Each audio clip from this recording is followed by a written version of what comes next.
આજે શ્રી છત્રપતિ શિવાજી મહારાજનો જન્મજયંતિનો અવસર આદરણીય વડાપ્રધાન શ્રી નરેન્દ્રભાઈ મોદીજીએ પોતાના એક વક્તવ્યમાં કહ્યું હતું કે તેમની પોતાની સાથે સાથે કરોડો લોકો જેને પોતાના આરાધ્ય દેવ માને છે એવા શ્રી છત્રપતિ શિવાજી મહારાજ જેમણે હિન્દવી સ્વરાજ્યની સ્થાપના કરી હતી, મરાઠી પ્રજામાં રાષ્ટ્રપ્રેમ, સ્વધર્મ અને સ્વદેશીની ભાવનાને તેમને ઉત્કટ બનાવી હતી.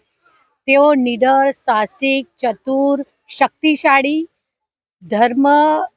ધર્મપ્રેમી અને કાર્યદક્ષ રાજવી હતા. તેમણે અષ્ટમંડળની સ્થાપના કરી હતી. નૌસેનાના રચયિતા કહેવામાં આવે છે.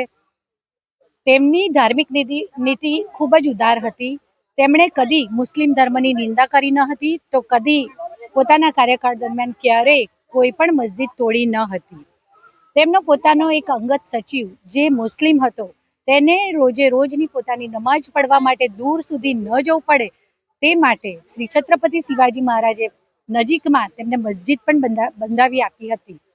વડોદરા મહાનગરપાલિકા દ્વારા પ્રતિવર્ષ વડોદરા શહેરના સયાજી બાગમાં આવેલી તેમની પ્રતિમાને પુષ્પાંજલિ અર્પણ કરવાના કાર્યક્રમનું આયોજન કરવામાં આવતું હોય છે. આજ રોજ આ કાર્યક્રમમાં ડેપ્યુટી મેયર શ્રી ચિરાગભાઈ બારોટ, પૂર્વ મેયર અને સયાજીગંજ વિધાનસભાના ધારાસભ્ય શ્રી કેયુરભાઈ રોકડિયા, વડોદરા શહેર ભારતીય જનતા પાર્ટીના પ્રમુખ ડોક્ટર જયપ્રકાશભાઈ સોની, સાથી પક્ષના નેતા શ્રી ચંદ્રકાંતભાઈ ભત્તુ, મારા સૌ સાથી સભાસદશ્રીઓ, મોટી સંખ્યામાં મરાઠી સમાજના લોકો, સ્થાનિક લોકો સૌએ સાથે મળી અને તેમની પ્રતિમાને પુષ્પાંજલિ અર્પણ કરી, હૃદયાંજલિ અર્પણ કરી. આભાર. મહાન પરાક્રમી યોદ્ધા એવા છત્રપતિ શિવાજી મહારાજની આજે જન્મ જયંતિ, લગભગ 396 વર્ષથી આપણે શિવાજી મહારાજના આજના દિવસે આપણે એમને યાદ કરીએ છીએ, નમન કરીએ છીએ.